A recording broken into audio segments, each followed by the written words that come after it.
Welcome back to the Ben Zion podcast. I'm going to, I don't know how long this is going to be. Welcome back to the Ben Zion podcast, and I don't know how long this one's going to be. I'm ready to have some breakfast, but I'm also wanting to get to a few ideas. So thank you for joining me again. This is another in this series of conversations about the proposed United Earth Directorate. But before I do that, I want to say a few words. I've seen some incredible actions in support of free Palestine, and then attempt to end the Gazan genocide. The U.S. Christian Zionist fascist run Gazan genocide, ostensibly perpetrated by Israeli Zionists, people who, in point of fact, have more in common ideologically and really religiously, these Israeli Zionists, with the Christian Zionists who have more or less orchestrated this abomination than they do with people who practice the Jewish faith. If I would suggest, if you're interested in exploring that idea, particularly the latter part of that idea, you might follow the people at Torah Judaism on Twitter, elsewheres. I don't necessarily suggest that you become a religious literalist. That's generally the furthest thing that from what I might suggest, but it puts a lot of this in context. And of course, the actions going on in New York, bringing highway travel to a halt, incredible stuff. More actions also against warmongering filth, war profiteers that we so generously call military contractors like Elbit Systems, going on in recent hours and days. All of this, to me, suggests a world that's orienting more toward the much needed revolution. There is on a near term, on the horizon, this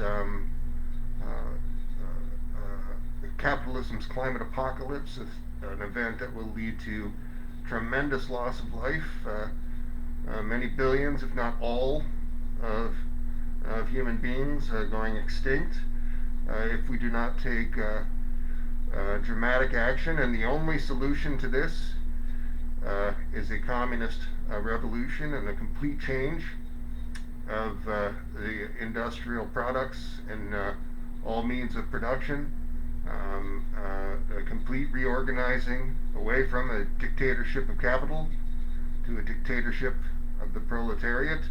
If you're confused by that concept, it just means people's government as opposed to one that only concerns itself with private wealth to such a degree that it would kill everyone. That is the situation. That is the result of the so-called victory of U.S. Military fascism and neoliberal hyper-capitalism over the socialist countries and worldviews that were more prevalent in the era when the Soviet Union existed. That victory, to the victor go the spoils. What are the spoils? Killing the whole fucking planet. That's it's not a brains operation, capitalism, and it must be done away with post haste. We have 5 years before we are locked into a permanent 2-degree breach of the temperature increase. That breach will lead to a world that is inhospitable to human life. Humans will not be able to live on a planet that hot. And so we have a very, very short time, historically speaking, to change the way that we are doing things. And um, when you say these sorts of things to techno-optimists, technophiles, techno-futurists, anybody working in Silicon Valley, you say the planet's dying, this is down to the military-industrial complex and fascist institutions that kowtow to it, Western fascism. You say the planet's dying, you say inequality is getting worse, you say economic instability and overall instability is getting worse because of these fascistic institutions of the West. What do they like to say? What do the techies like to say? It's almost as if you're watching a television show, their response.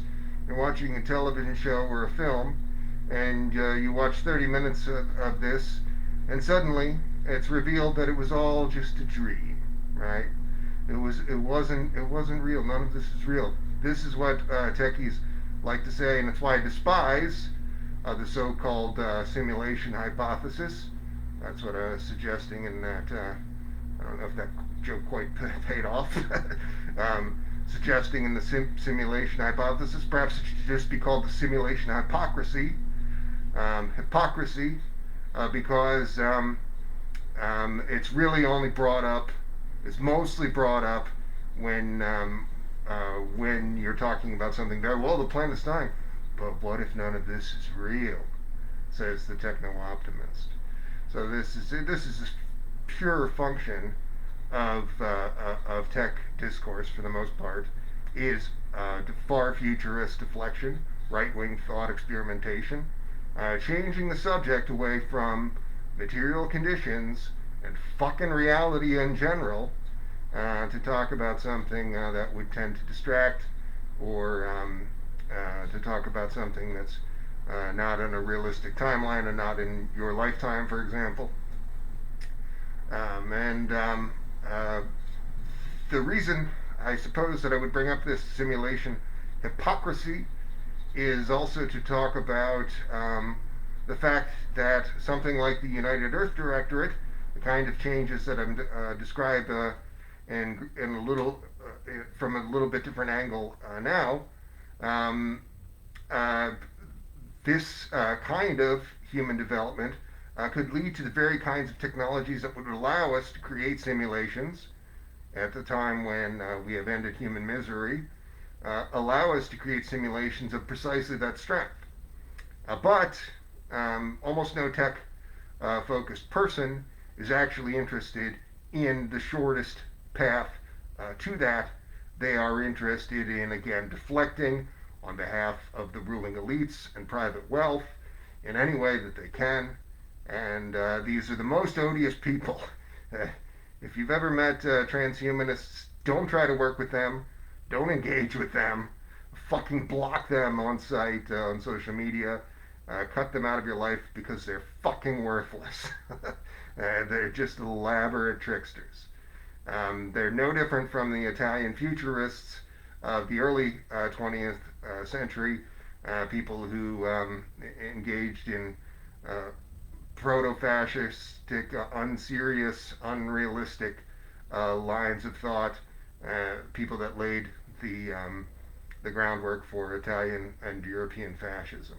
They're literally no different, and they would bring about a more fully realized techno-fascism. They are bringing it about than the highly fascistic technocracy that already exists today, with the use of advanced technology in the West almost being exclusively used for things like genocides and surveillance state and abuse of working people. I will return to now the main subject of this conversation, which is the prospect of a digital twin. The digital twin or digital doppelganger concept is something I talked about in the context of the United Earth Directorate and this digital doppelganger, a very real technology, a very real prospect. In the next few years, it's really kind of exists under glass now in high-end tech firms. Um, um, and as per usual, um, the in this incipient techno-fascism, we're allowed to imagine an incredible technology like this digital doppelganger, um, but only in the ways that it is acceptable to the status quo and the fascistic institutions of the West. We're not able, really permitted, to imagine it being used to create new institutions, sustainable institutions, for example. That's unrealistic. Sustainability and basic fucking humanity are unrealistic ideas to the tech-minded people, to the larger liberal folks who are really no different from those tech-minded people. You surviving and them surviving is unrealistic. But what is realistic is using these things just in frivolous ways, consumer goods, and using these things in the ways that they're really mostly used now, which is surveillance, state, and military-industrial abominations. Um, so let's talk about the digital twin, the digital doppelganger, as something that could be a catalyst for something more than that, more than being a worthless human being, like almost all transhumanists and tech bros are. Um, so this digital twin revolution, I think, could easily prove to be a catalyst, a near unstoppable force for reshaping sectors and moving us into a future where physical and digital worlds converge and new institutions emerge. Um, so let's begin this more real thought experiment by talking a little bit about what the digital twin might do in the near term in some different sectors. So this, a digital companion would be something that's able to be modeled on your personality to a high degree. This has implications for your own well-being, but it's something that, more importantly, is able to do a lot of work on your behalf with you, keeping track and steering what's going on, having to do very little of that work yourself. So this is something that's able to offer a host of real-time services and innovative possibilities. This is a technology that could become commonplace in as little as 18 months, 2 or 3 years. And if it's not used for revolutionary purposes, that will be a tragedy in my view, because it will be wasting the possibility of building something powerful enough in this 5-year framework, in that 5-year time frame, building something powerful enough to stop capitalism's climate apocalypse, namely a thing on the order of magnitude of the United Earth Directorate. And that is just something that we have to do. We have to entertain these possibilities. We have to focus on using technology, the most powerful tool that's ever existed, as a revolutionary tool to build a people's governments in every land. Because if we do not do that, we will have sealed our fate as we move into a climate apocalypse death spiral. So let's continue to explore this symbiosis of yourself and your digital doppelganger, and what that pretends and entails. Creating a digital doppelganger would involve a good deal of data collection, and this, I believe, can be done in the spirit of techno-communism, of respecting your dignity and rights. It won't be done that way based on the current trajectory of these things being developed by the likes of Microsoft and Google and all of the other people of Silicon Valley who are not human beings, scarcely human beings. They're certainly not ordinary businesses. They're virtually indistinguishable from the warmongers and military contractors in every particular, except they might not all be literally manufacturing bombs, but they all became large concerns by taking military contracts nevertheless.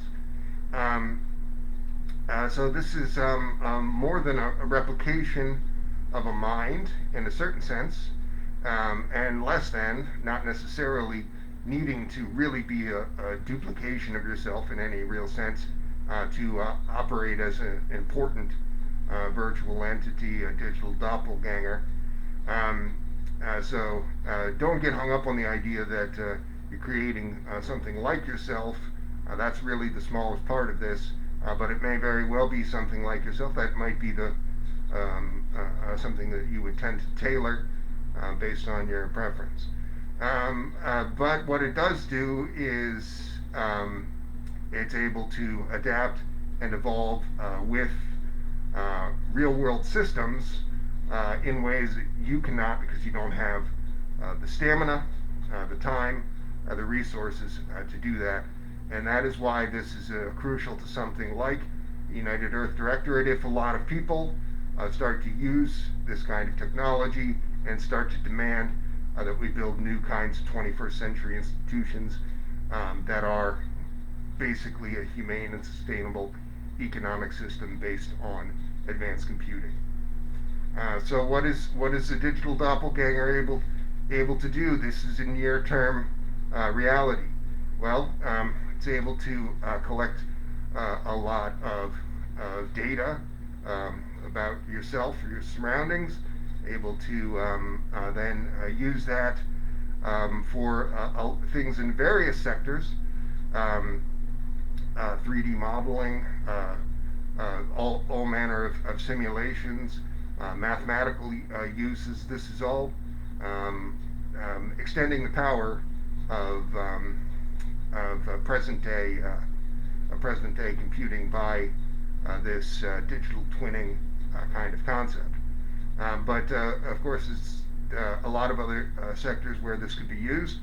The Internet of Things and the digital twin concept, I think, go hand in hand, and I think that the Internet of Things concept could be built also in a way consistent with the essential techno-communist premises. I don't believe that it is being built in that way, but it could be.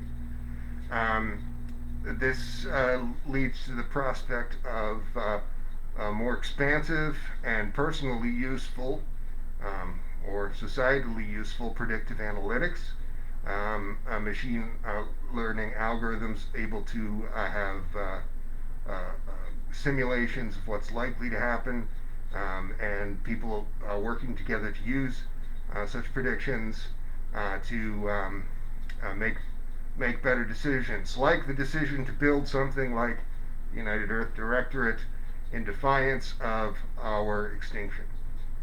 All manner of applications could be built, better built, using the digital doppelganger technology, using this kind of what's often described as the next phase beyond something like ChatGPT, which is already in some sense a pretty powerful personal assistant, but it could become a thing that has insights into its own behavior and is far better able to plan, and a lot of that would derive from its knowledge of yourself, and thus the digital doppelganger. Thinking about industrial sectors, this allows for production processes to design and create things in a better way, perhaps a more sustainable way. Um, there, monitoring industrial products in a way that's simply not possible today, thus allowing a supply chain of a post-industrial, so to speak, world to become something that might be sustainable through this kind of technology, um, even um, even in the absence of socialism in many countries in the ways that that I theorize along the lines of the United Earth Directorate. A lot of people have said this. I think the United States is a place that has the least revolutionary potential of anything in history. I think it's the most history's most successful fascist country. You say, oh, well, I don't know, Ben. Well, fascism is basically capitalism plus violence. The United States has demonstrated a tremendous inclination to violence. It's killed 40 million people in living memory alone in anti-communist wars, and um, you say, well, that's open to interpretation. Okay, well, what isn't not open to interpretation is that whatever the European fascists and earlier fascists might have accomplished, whatever the Zionist fascists might be doing today, for example, which is very, very, very bad, um, the United States role in that Zionist project, in the United States role in the capitalism's climate apocalypse is utterly massive. It's the most pivotal. It's its most pivotal role, and its crowning accomplishment is the murder of the entire Earth.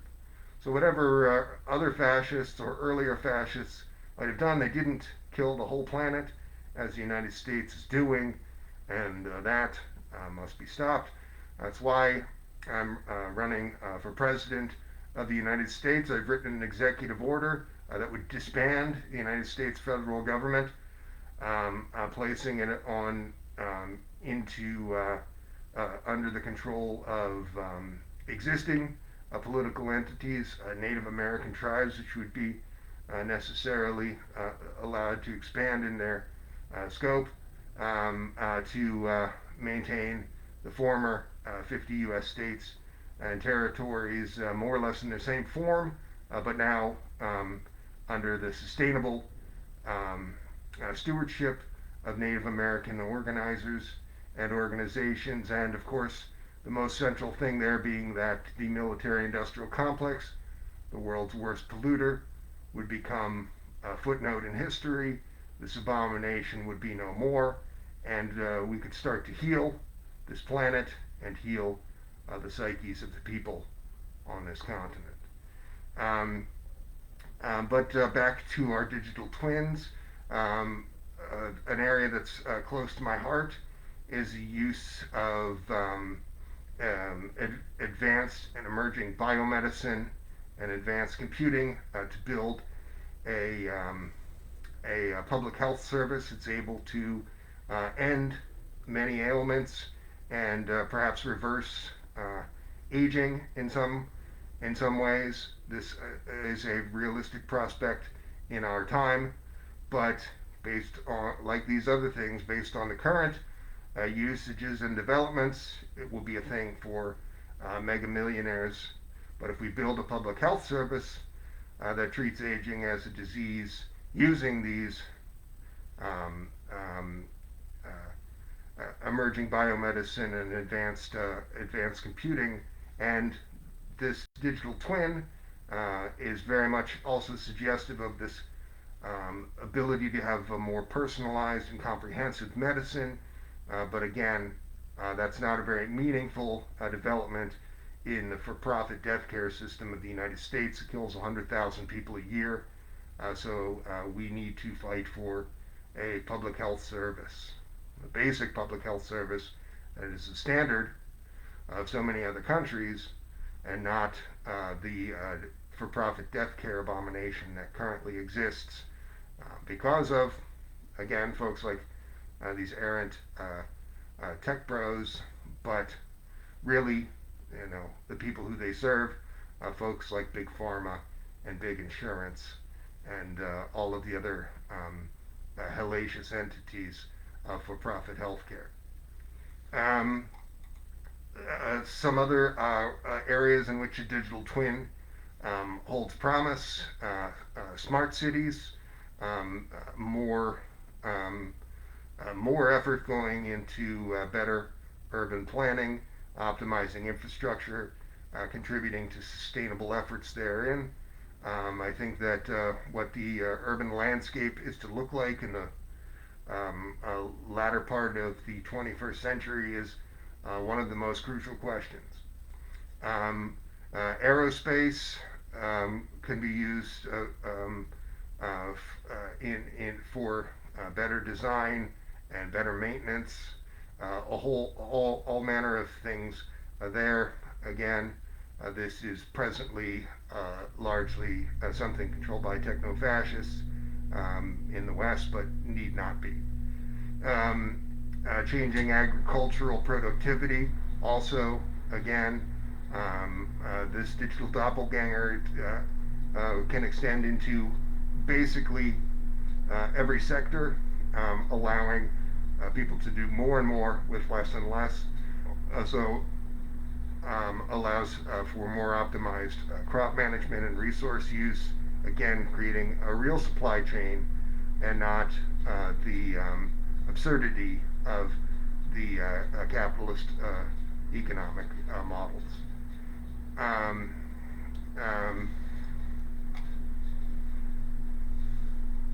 Digital twins might not just enhance operational efficiency, they can be a catalyst for all manner of innovation, completely reshaping these and other sectors, opening up new realms of creativity and real-time development, changing the nature of industry perhaps. But again, what is the purpose of the predictive analytics, or what is the purpose of rapid prototyping, or all of these many things if it's being used by fascists for nonsensical ends, for environmentally destructive or frivolous consumerist ends? Very, very little. That's why I described the notions of the United Earth Directorate.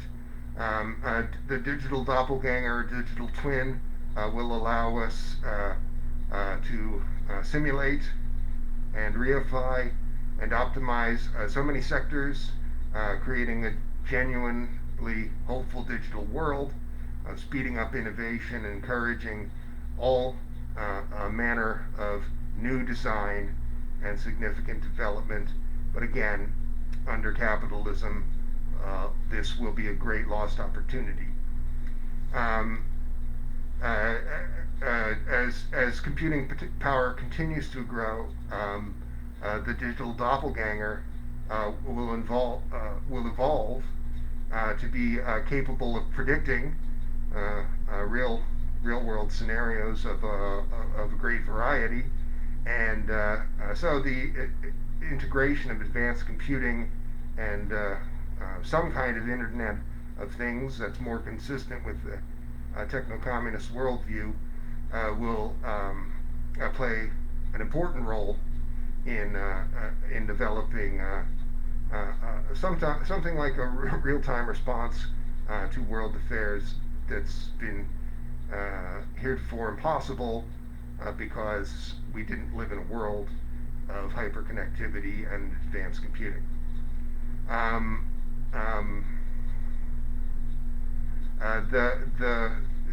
There shouldn't be any mention of something like using a digital doppelganger to get a lot of data about you without at least some mention of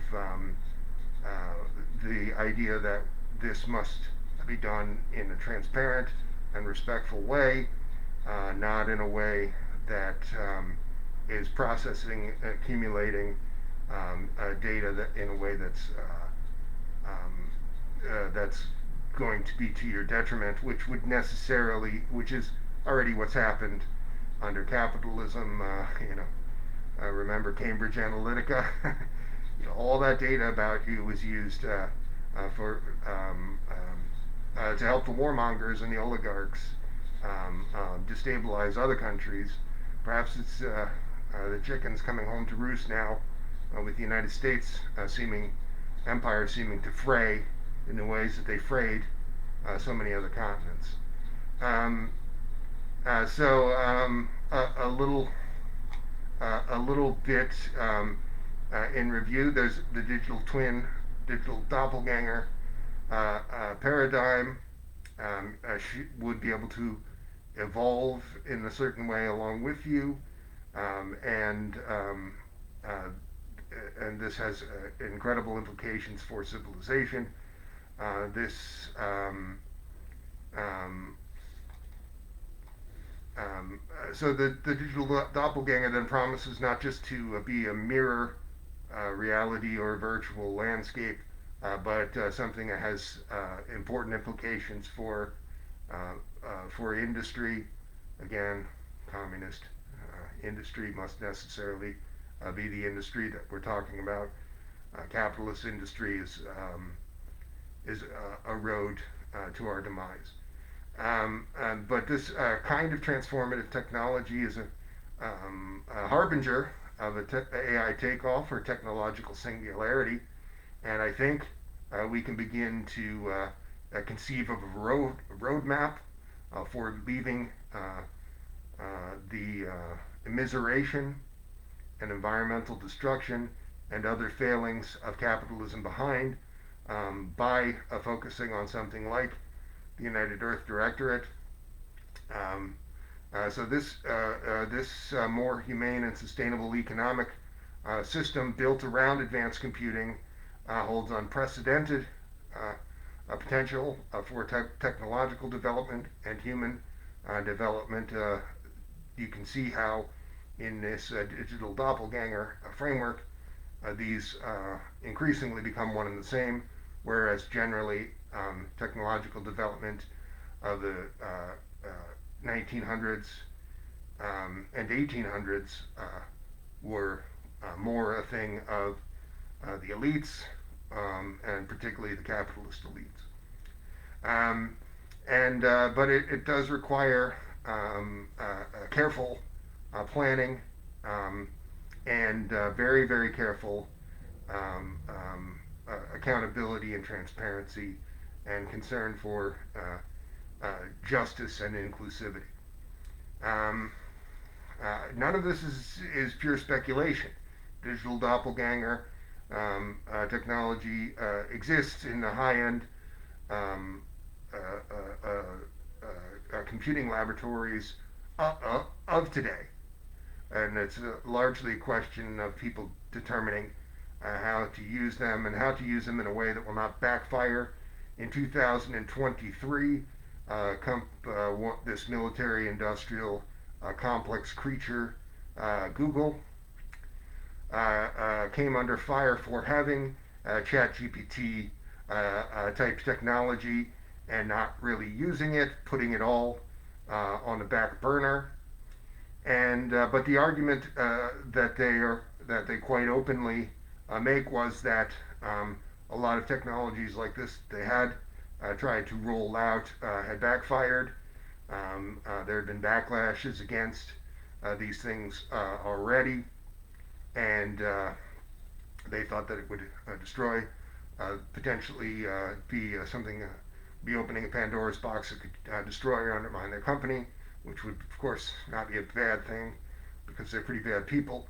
But the argument there is quite reasonable, and that's basically what Google, but also other concerns of a similar scale, are thinking about the digital doppelganger.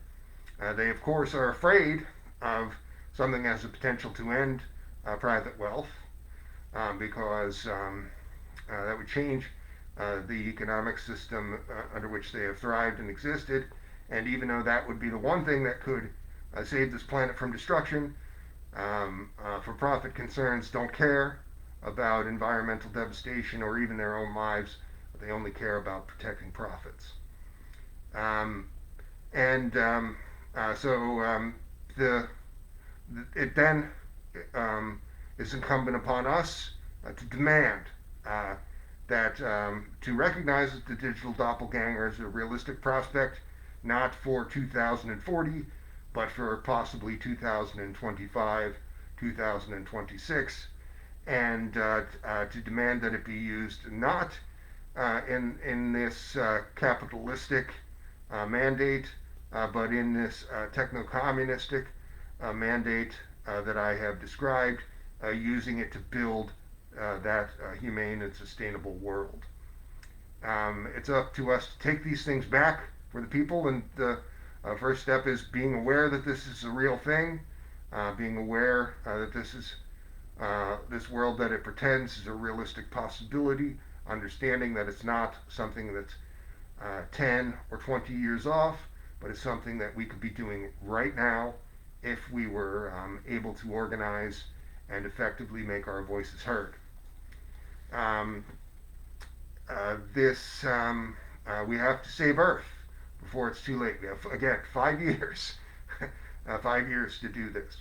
Um, as we look at the quite breathtaking potential of the digital doppelganger or digital twin concept to revolutionize our world, let's look at the again implications of this technology. Um, all of this innovation and efficiency and creativity will be lost on this world of neoliberal capitalism under which it's being developed.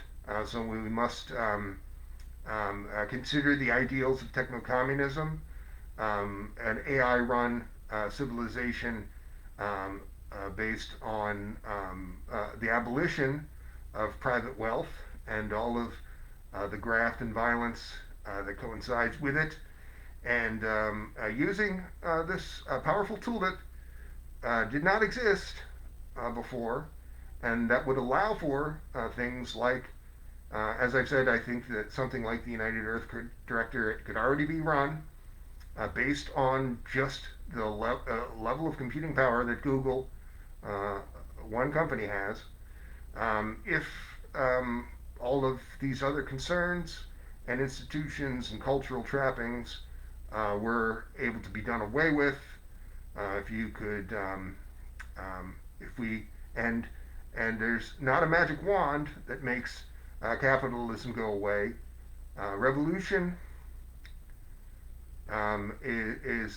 is not something that you can do passively. It's not an apple that falls when it is ripe. You must shake the tree and make it fall. And more than anything, that requires you understand the world that you live in, have an honest view of that, and be willing to fight for that and bring as many people as possible into that way of thinking. And if we are able to do that, we will be able to use advanced technology in this novel and integrated way to create new societal structures that will genuinely benefit all of us, and most importantly, perhaps, end capitalism's climate apocalypse, reverse it, so that we do not enter this death spiral in the decades to come.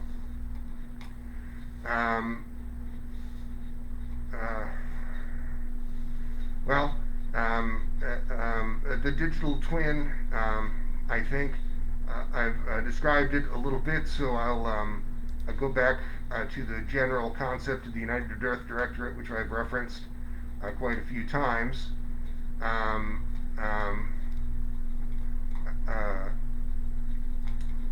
But not really described in detail. That's because I've done that show quite a lot already, but I think it's a little silly to refer to this and not at least explain what it is. So the United Earth Directorate would be something that would be an AI-guided technocratic governance based on this principle of a humane and sustainable economic system without private wealth. And this would be something that could easily become the global governance structure, again, if we were able to remove the bad actors of fascistic Western-run institutions of today that are preventing us from moving to better things and having a sustainable world. Um, um, and I've described that one theory of something like the United Earth Directorate could be the use of the digital doppelganger as a kind of a lower tier of this governance structure, and then more at the center of this governance structure would be um, something like a digital assembly, a collective intelligence unit that would be making something more like command decisions based on the input of the digital doppelgangers, which are essentially yourself and your will, but able to do a lot more work and interact more directly with this specialized socialistic technocracy. So I think that it's fair to say that we live in a world where super intelligent collectivism is a realistic prospect, and that it's actively being suppressed by these fascistic institutions of the West and the larger world, which is unfortunately at their mercy. Um, so I would encourage you to discuss these concepts. Maybe you don't like this phrase, the United Earth Directorate. Maybe you don't want to be a Ben-Zionist or a techno-communist. That's that's legitimate. That's hardly the point. The point is that we have to unite to build a world that will be able to support human life. In a very, very short time, this will no longer be a realistic prospect for us. And so I think that using advanced computing in these ways is really the best way to think about this. Many Marxists might say that the way that revolutions have occurred in the past is a better path. And if that happens, that would be wonderful. But again, we have 5 years.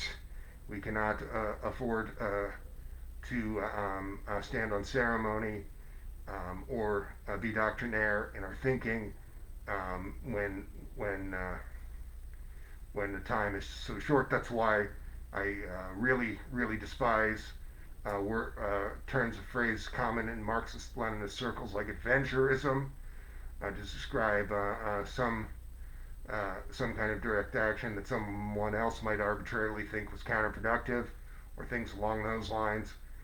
We need a lot more adventurism in the next 5 years, arguably.